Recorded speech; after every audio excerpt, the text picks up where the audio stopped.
নমস্কার, কেমন আছেন সবাই? কৃতিশা লাইফস্টাইলে আপনাদের স্বাগত জানাই। আমার গাছের নয়নতারা ফুল।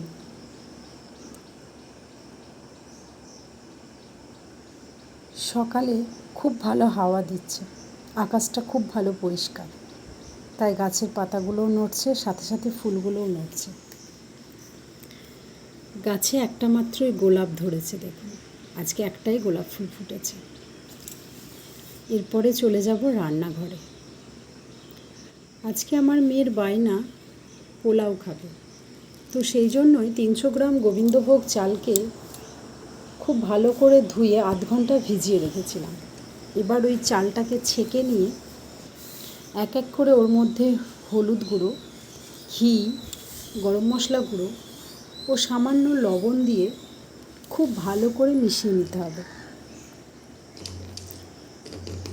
ম্যারিনেশনটা খুব ভালো করে করতে হবে যাতে গোবিন্দভোগ চাল এবং ঘিয়ের দুটোর ফ্লেভারটা খুব ভালো আসে। খুব ভালো করে আমি মিশিয়ে নিয়েছি।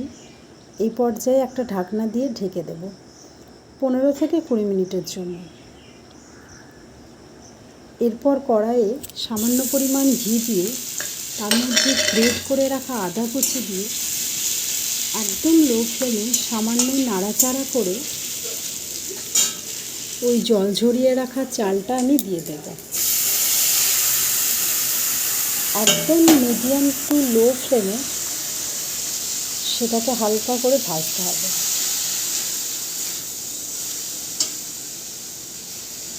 একটু সময় নিয়ে আস্তে আস্তে ভেজে নিতে হবে। এই পর্যায়ে আমি তেজপাতা দিয়েছি যাতে ফ্লেভারটা ভীষণ ভালো আসে। আমার মেয়ে পোলাওয়ে কাজু খায় না, জানেন, কিশমিশ খায়, এবং কিশমিশটাকে ঘিয়ে ফ্রাই করলে খাবে না, যার জন্য আমি এই সময় কিশমিশটা ধুয়ে দিয়ে দেব। কিশমিশ দিয়ে খুব ভালো করে নাড়াচাড়া করে বেশ কিছুক্ষণ এভাবে একদম লো ফ্লেমে নাড়াচাড়া করে যে পরিমাণ চাল নেওয়া হয়েছে তার ডবল জল দিতে হবে। মানে 2 কাপ যদি চাল নেওয়া হয় তাতে 4 কাপ জলটা গরম করে গরম জল দেওয়ার চেষ্টা করবেন। জলটা ফুটে গেলে এর মধ্যে চিনি দিতে হবে, যেরকম পরিমাণ মিষ্টি খাবেন নিজেদের স্বাদ অনুযায়ী। চিনি দিয়ে খুব ভালো করে চিনিটা দিয়ে মিশিয়ে দিতে হবে।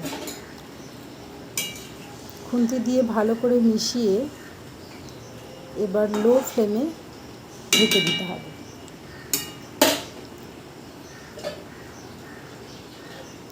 কিছুক্ষণ লো ফ্লেমে থাকলেই পোলাও রেডি হয়ে যাবে। আজকে সারাদিন বৃষ্টি হচ্ছে, কচু পাতায় বৃষ্টি পড়ে বৃষ্টির ফোঁটাগুলো দেখুন।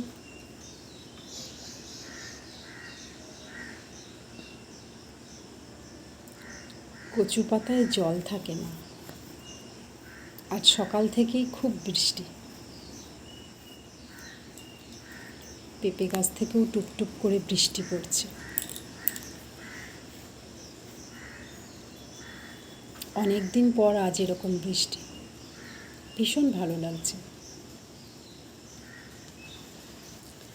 এবার চলে যাব রান্নাঘরে। আবার দেখি পোলাওটা কেমন হয়েছে। পোলাও একদম রেডি হয়ে গেছে। কিছুক্ষণ স্ট্যান্ডিং টাইমে রাখলেই এই পোলাওটা একদম ঝুরঝুরে হয়ে যাবে।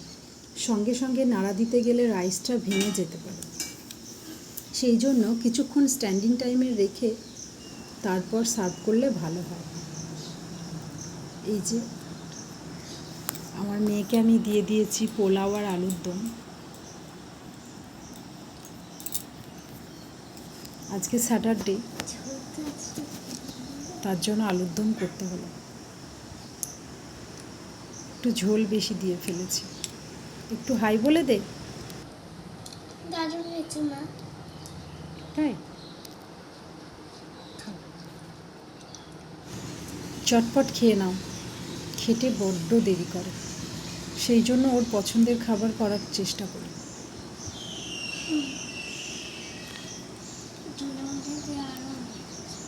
তাড়াতাড়ি করে খেয়ে নিবি। আমি চটপট খেয়ে নেব।